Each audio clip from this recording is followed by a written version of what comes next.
Globalisasi. Iya, kata yang tidak asing bagi kita. Globalisasi membuat dunia terasa tidak berjarak. Pertukaran informasi terjadi sangat cepat. Dan cara kita memandang dunia kini lebih jauh dan terbuka. Namun, di balik layar dunia yang hingar-bingar ini, apa yang sebenarnya terjadi? Dan apa dampaknya bagi kita dan bangsa kita?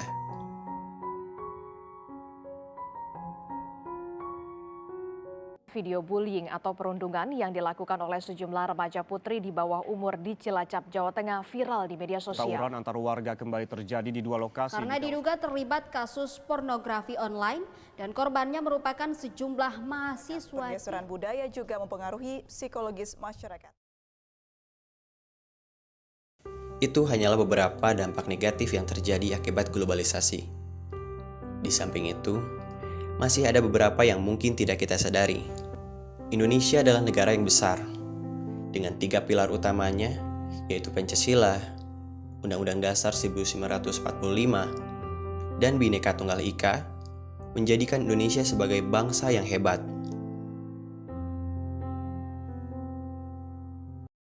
Hanya sayangnya, kini generasi muda sudah meninggalkan nilai-nilai Pancasila. Globalisasi menjanjikan kepada kita ideologi alternatif seperti radikalisme, liberalisme, dan ideologi lain yang mudah dijangkau, sehingga menurunkan eksistensi dan daya tarik Pancasila. Memang, globalisasi tidak bisa kita hindari. Tapi setidaknya, kita punya Pancasila sebagai penyaring arus deras itu, sehingga arusnya tidak terlampau deras.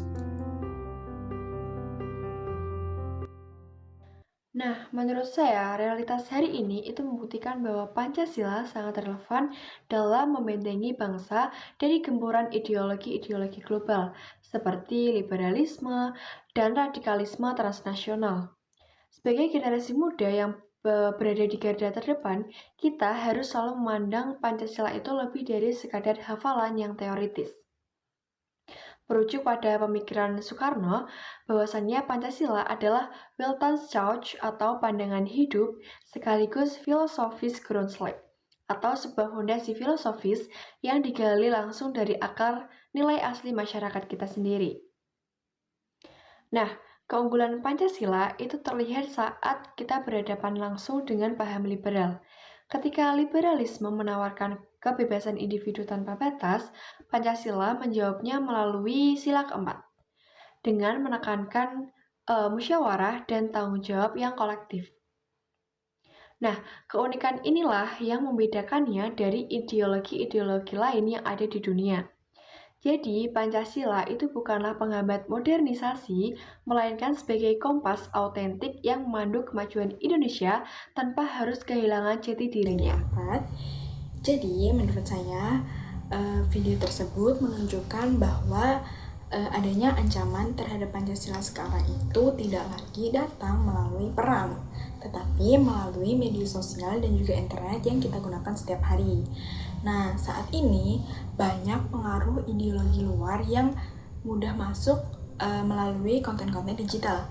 Contohnya seperti paham radikalisme yang mana ingin menggantikan Pancasila, atau paham-paham yang terlalu bebas sehingga mengabaikan nilai-nilai agama dan juga moral.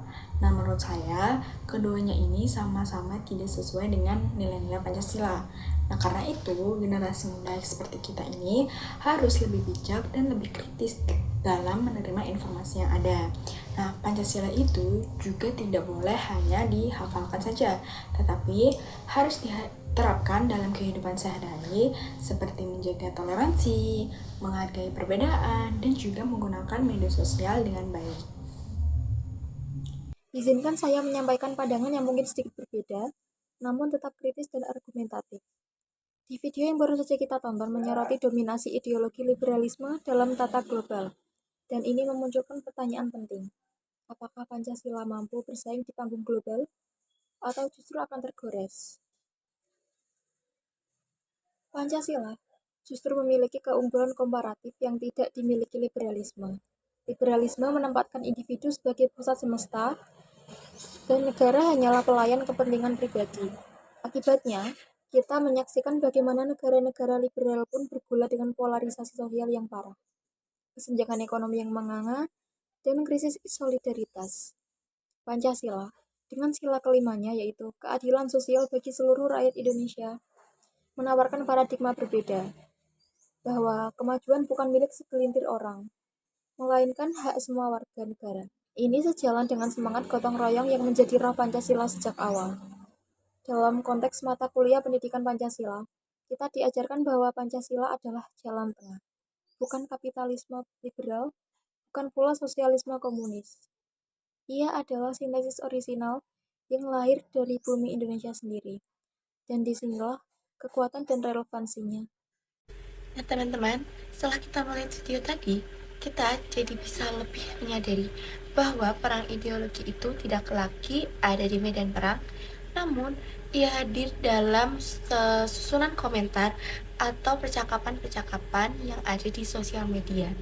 Nah, sasaran utamanya adalah kita sebagai generasi yang lahir di era sosial media.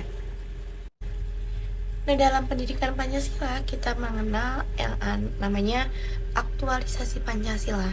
Nah, aktualisasi Pancasila ini merupakan pengamalan atau implementasi nilai-nilai Pancasila dalam kehidupan sehari-hari. Nah, jadi ketika ada konten-konten provokatif yang menyebar sangat cepat, kita tidak hanya menjadi konsumen pasif, namun pelopor aktif atau penggerak yang bisa memberikan edukasi mengenai pengamalan nilai-nilai Pancasila sebagai penguat atau sebagai penangkal dari konten-konten provokatif tersebut. Nah, saya juga percaya bahwa generasi muda ini merupakan generasi yang mampu meningkatkan atau mengaktualisasikan nilai-nilai Pancasila di era digital dengan baik.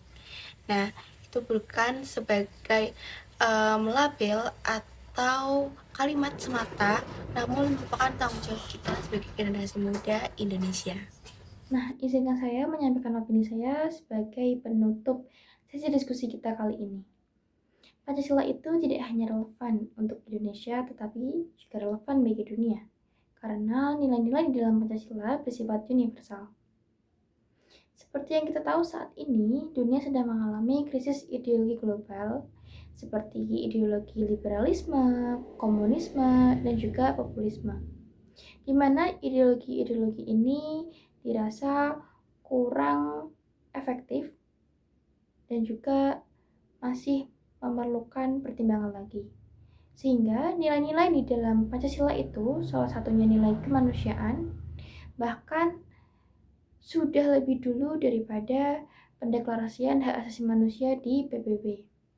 Maka tantangan kita saat ini bukan hanya sekedar melestarikan Pancasila, tetapi juga membuktikan bagaimana penerapan Pancasila di dalam kehidupan sehari-hari dan dalam pembuatan kebijakan.